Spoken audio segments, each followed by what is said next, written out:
बहुत समय पहले एक हरा भरा और विशाल जंगल था, जहाँ विभिन्न प्रकार के जानवर, पक्षी और जीव जंतु रहते थे। ये जंगल इतना घना और सुंदर था कि दूर दूर से लोग इसकी हरियाली देखने आते थे। जंगल के सभी प्राणी आपस में मिलजुल कर रहते थे। हर प्राणी के अपने अपने काम थे और वे अपनी जिम्मेदारियां निभाते थे। इस जंगल का राजा शेर था, जो बेहद शक्तिशाली और साहसी था। शेर के नेतृत्व में जंगल के सभी जानवर खुशहाल थे, लेकिन समय के साथ शेर बूढ़ा हो गया और अब वह जंगल के मामलों को संभालने में सक्षम नहीं था।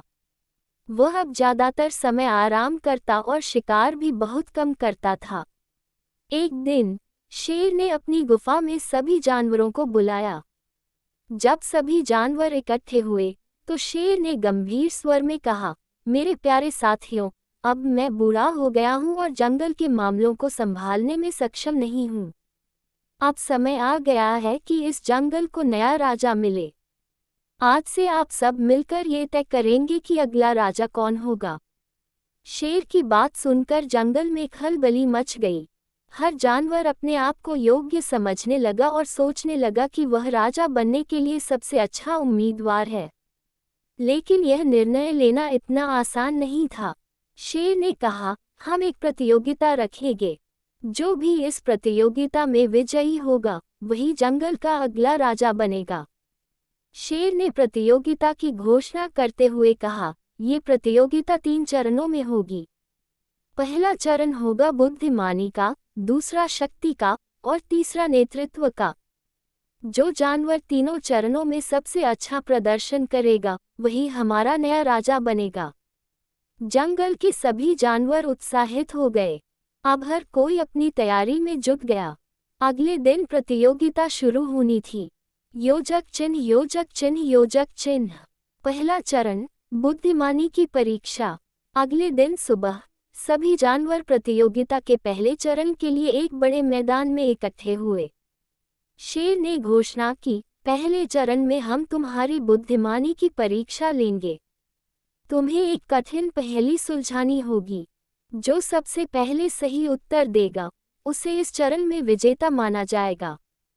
पहेली ये थी, ऐसा क्या है जो हर दिन बढ़ता है लेकिन दिखाई नहीं देता। सभी जानवर सोचने लगे। हाथी ने कहा, वो पेड़ है, मगर यह उत्तर गलत था। बंदर ने कहा, वो सूरज की किरणें हैं, लेकिन ये भी सही उत्तर नहीं था। तभी लोमड़ी, जो जंगल की सबसे चतुर जानवर मानी जाती थी, बोली, उत्तर है उम्र। उम्र हर दिन बढ़ती है, लेकिन हमें ये दिखाई नहीं देती। शेर ने मुस्कुराते हुए कहा, सही उत्तर। इस चरण की विजेता लोमड़ी है। दूसरा चरण, शक्ति की परीक्षा।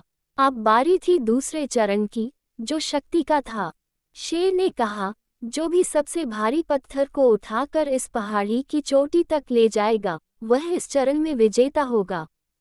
सभी जानवरों ने अपनी अपनी ताकत का प्रदर्शन करना शुरू किया। हाथी ने एक बड़ा पत्थर उठाया और उसे आसानी से पहाड़ी की चोटी पर ले गया। भालू ने भी अपनी ताकत दिखाई, लेकिन वह हाथी जितना तेज नहीं था। शेर ने कहा, शक्ति का प्रदर्शन केवल ताकत से नहीं, बल्कि सहन शक्ति से होता है। हाथी ने सबसे अच्छा प्रदर्शन किया है। इस चरण का विजेता हाथी है। तीसरा चरण, नेतृत्व की परीक्षा। तीसरे और अंतिम चरण में शेर ने नेतृत्व क्षमता की परीक्षा लेने की योजना बनाई। उसने कहा, तुम्हें जंगल के जानवरों को एक साथ संगठित करना होगा और उन्हें एक कामयाब योजना के तहत काम कराना होगा। जो इस कार्य को सबसे अच्छी तरह से पूरा करेगा, वही इस चरण का विजेता होगा। इस चरण में बंदर ने अपने चंचल स्वभाव से सभी जानवरों को हंसाया और उन्हें एकजुट करने की कोशिश की। मगर जानवर उसके निर्देशों को गंभीरता से नहीं ले रहे थे। हाथी ने अपनी ताकत से आदेश दिए, लेकिन कुछ जानवर डर गए और उसका साथ छोड़ दिया। तभी लोमड़ी ने अपनी चालाकी और समझदारी का परिचय दिया। उसने जानवरों को आपस में बांटकर छोटे छोटे कार्य दिए और उन्हें प्रोत्साहित किया। सभी जानवर खुशी खुशी उसके साथ काम करने लगे। शेर ने देखा कि लोमड़ी ने न केवल सभी को संगठित किया, बल्कि उन्हें प्रेरित भी किया। तीनों चरणों के बाद शेर ने घोषणा की, तीनों चरणों में सबसे अच्छा प्रदर्शन लोमड़ी ने किया है। उसने बुद्धिमानी, नेतृत्व और संगठन की अपनी क्षमता से सिद्ध कर दिया है कि वही जंगल का अगला राजा बनने के योग्य है। जंगल के सभी जानवर खुशी से झूम उठे और लोमड़ी को बधाई दी। लोमड़ी ने राजा बनकर यह वादा किया कि वह सभी जानवरों के हितों का ध्यान रखेगी और जंगल को और भी सुखी रखेगी।